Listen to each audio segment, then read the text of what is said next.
how did I end up going from this to this? Let me show you.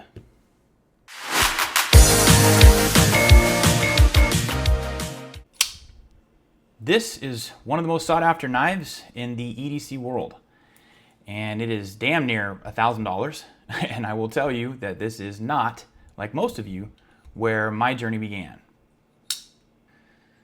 This little bad boy right here is the Ontario Rat 1, and it was my first real knife. And what I mean by that is, you know, any casual user will tell you, you maybe do a little Google search and you try to figure out, you know, what is a good pocket knife and what does everybody tend to like and what works well. And then, you know, maybe you start to kind of dabble into the materials. Maybe you start to look into things like D2 steel, right? And then you start to find out about things like G10. Ooh, G10, oh my goodness, what is G10? That sounds amazing. And, you know, I stumbled across this. It was a G10 scale, it was D2 steel, and for me, that was like, all right, I know what I'm doing because I've done my 10 minutes of research, and this is it. And I'll tell you, I wasn't disappointed. I love this knife. It did everything I needed to do. It cut boxes, it cut strings, it cut zip ties, which, by the way, boys and girls, don't cut zip ties with your pocket knives, but we've all done it a time or two. But it cut through anything. It held an edge pretty well. I really liked the ergonomics of the handle. It felt good. I definitely felt connected. You know, the jimping up top, everything to me satisfied my need for a well-made, highly functional pocket knife. And, you know, really, I never understood the expensive knife thing. I didn't understand why anyone would spend over $100 on a knife, $200 on a knife. Little did I know how deep that rabbit hole was about to go. This, ladies and gentlemen, is where things changed, and changed a lot. And I know I'm not the first person that probably got lured into this rabbit hole, this knife world, this EDC journey by the Spyderco Paramilitary 2, but I have to be honest, and this is absolutely the knife that did it for me. I think at the time it was about $180. It made my stomach hurt to spend that much money on a knife, but I'd heard so many amazing things. I was really, really enjoying my Rat 1 and wanted to see, you know, what all these knife guys were talking about, and, you know, saying things like, oh, there's levels to this and yada, yada, yada. Well, I'll tell you right now, there is an exact moment, a gateway drug, if you will, that allowed me to experience what going down that journey really was like. And it was this moment right here. Whoa, very nice. Right there. That was it. When I first experienced a Spidey flick, a reverse flick, it did something to me. It changed the chemical composition in my brain or something to where I was connected to a knife like I'd never been connected to one before. The G10 on this knife grips your skin, unlike the Rat 1. The hole was a completely new concept to me. You know, being able to slow roll the knife, a compression lock on the back, being able to drop it down without having your fingers in the pathway. You know, you name it, and this knife checked the box. But I'll tell you, that. Oh, God, it's so good. Right there, that moment, right there. If you've ever experienced the first time you've Spidey flicked a PM2, PM3, or any Spyderco knife, I can almost guarantee you that is one of the biggest parts of your journey, and it certainly was for me. So, as you can imagine, spending $180 on my Paramilitary 2, if that hurt my stomach, you can only imagine, you know, my mindset when I started to purchase knives like the Koenig Arius. And it still kind of baffles me that I can, you know, drop that amount of money on a knife of this caliber today and really not feel like I'm setting my money on fire. And, I know some of you in the comments are probably thinking, dude, you are setting your money on fire because a knife is designed to cut. And yes, you are 100% correct. But where these types of knives come into play for me are things like how it feels in hand. So the ergonomics of a very, very good knife almost bonds the knife to you. It connects the knife to you. You start to get into better materials, titanium handles. You start to get into drop shut action. Like the Arius, for instance, has one of the best drop shut actions you'll ever experience. And essentially, you start to, get into these machine assisted type knives, not quite fully custom, but things like the Grimsmo Norseman with its really unique blade, another drop shut action knife, and you start to see the intricacies, you start to see the craftsmanship, the work that they put into the creation of these types of knives, these style of knives. And I'll tell you, once you have held one in your hand and you've deployed it, like I just did with this Norseman in particular, it is a different experience altogether. It's just different.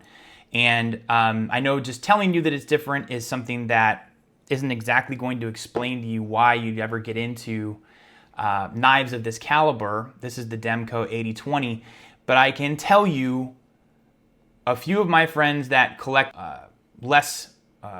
lower price point than I do. I have told them many times, man, you've got to get a Demco 8020 into your hands, and you've got to try a shark lock, and you've got to see the heft of the blade and how it works, and experience all the different deployments of the knife. This knife in particular, you can reverse flick it. So there's my ode to the PM2. The reverse flick is still my favorite method of deploying any knife. You can then use the thumb stud, deploy it that way, no problem. Then you can also deploy it with the shark lock itself. That is just, again, there are knives that can do this. There are knives that you can purchase that are in the probably $90 to $100 range that have things similar to a shark lock, but it will not feel or deploy or bond with you the way a knife like this will. And you start to research makers. You start to learn about people like Chris Reeve or Loveless, or some of the original gangsters of this game. And like Chris Reeve, he's the father of the frame lock. For those of you that don't know what frame lock is, it's the lock that literally locks the blade open as part of the frame. You start to learn the history of knives. You start to really appreciate what some of the, I guess, forefathers of this game have done for people like me that have just gotten into the game not that long ago. I am not a overly experienced knife person. I will not be able to sit here and tell you the data on HRC and how it's calculated, or I'm not a metallurgist. I am not a professional sharpener like someone like Jared from Neves Knives is. I'm learning as I go, and I am hoping that those of you that are into knives and starting your journey will find value in this channel, and kind of continue the journey with me, because you don't start here. I promise you, the Rat 1 is as much knife as you'll ever need if you're just looking for utility, but it is a lot of fun to save up money and find that one Grail knife, and then be able to go out and grab it and bring it home and feel that very first deployment in your hand and hear it. And there's nothing like it. There's just nothing like it. It's a very fun hobby, and you will get to knives like this, I promise you, and you won't feel like, your landlord's gonna come hunt you down. I promise you'll be okay. So yeah. Okay, so what this channel is about. This channel is about, not only documenting my journey, but really going on a journey with all of you guys. Showing you knives from budget to Grail and everything in between. Something like the Best Tech Paladin. This is about a $26 knife, and quite honestly, it's a damn great knife for 26 bucks. Best Tech makes, really good stuff. It's G10, D2, kind of that similar Rat 1 combo, but even less expensive. Really, really cool knife. Again, that's the Best Tech Paladin. Then maybe you'll start to step up, graduate to things then one tier up, like the Kaiser Harpoon Fold. You know, again, you're getting a material upgrade. You're getting things like, you know, rose gold accented thumb studs, titanium handles. You know, the action starts to feel a little bit different. You know, you can start to shake it down. Ergonomics get a little bit better. Then maybe you step up to, you know, one of the classics like the ZT 0562 Ti. This is the titanium version. This is a collaboration between Hinderer and ZT. Quite honestly, I still feel that this is the best ZT iteration. I think this is the best ZT knife period out there right now. You know, you get up into this level. This is about 300 bucks. Your fold, I think I got for somewhere in the 200s, you know, 25 bucks. And, you know, then you can start to venture into, you know, things like Machine-Wise. This is one of my favorite companies in the world right now.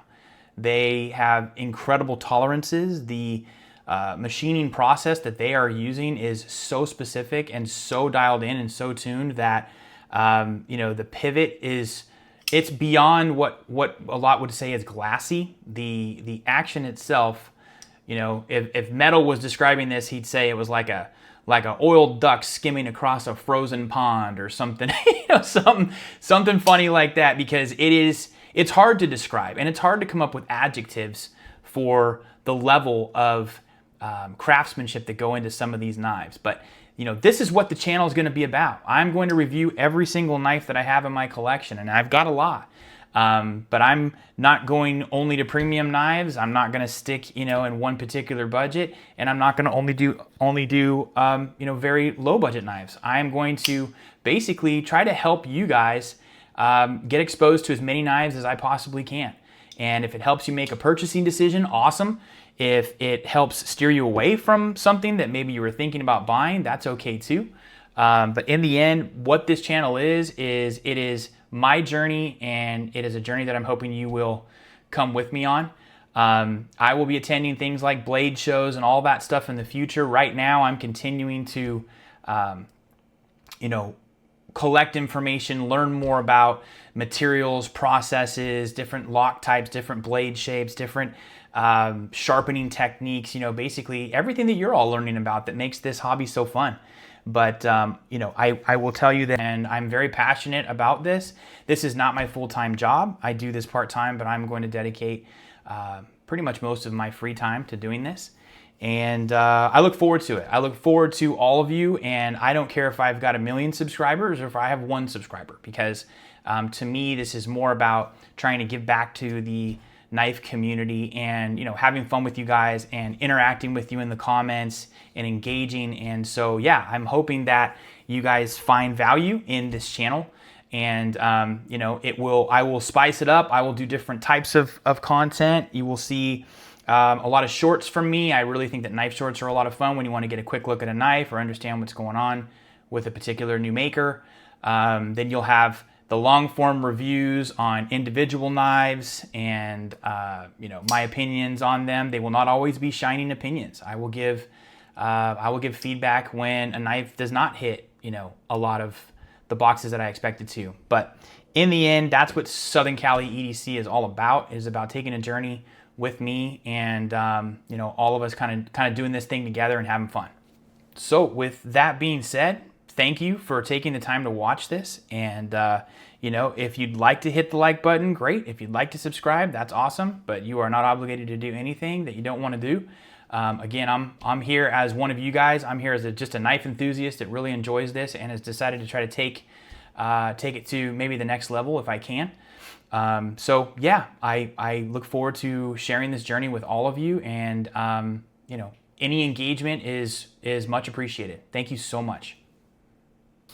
Hey guys, last but certainly not least, I definitely don't want to finish this first intro video without you know, saying how much I really love the people in this knife community. I think, you know, mentioning folks that have taught me so much in a very short amount of time, or helped me, or, you know, replied to my DMs on Instagram or whatever. I got to give some shout outs to, some of these guys that have helped me along the way. And that's definitely, obviously, Metal Complex. He's the OG. He's one of the big dogs out there. Melissa Backwoods, I watch her content a lot. Really, really love Cole from Tri-State. He's more knowledgeable than you think. He knows his shit very, very well and makes a hell of a knife, the Tri-Stash. I've got 2 of those things. Jared Neves, just such a solid dude. I've reached out to him on Instagram a few times. He's helped me with every question I've had as far as how should I go about making content to, help sharpening my knives and, fixed angled systems and things like that. So thank you, Jared. Ray from Everyday City Carry, he's just recently started streaming. If you guys aren't following his stream, it's a lot of fun, man. He shows you as a content creator, what he's doing to essentially kind of take his game to the next level. And he's taught me a lot about, things like editing and capturing videos and how to really grind and put things out. So Ray from Everyday City Carry, Rob from Rob's Nerdy Knives. I've bought a knife off him. Love watching his streams. Miguel EDC, Casey from Knives Fast. I mean, the list does kind of go on, and I don't want to spend too much time on that, but I wanted to make sure I at least mention these guys because, without them, I wouldn't even have the confidence to do this. I wouldn't even try. And, they have paved the way for folks like me and some of these smaller channels. Shout out to Sever7 and some of the other guys that are, kind of just starting in this game. But wanted to say my thanks. Thank all of you. Thank everybody in the knife community. Everyone's really, really welcoming. It's not like other communities that I've kind of been part of. This knife community really helps everyone out. So thank you to all of those guys mentioned, and I'll see you guys soon. Thanks a lot.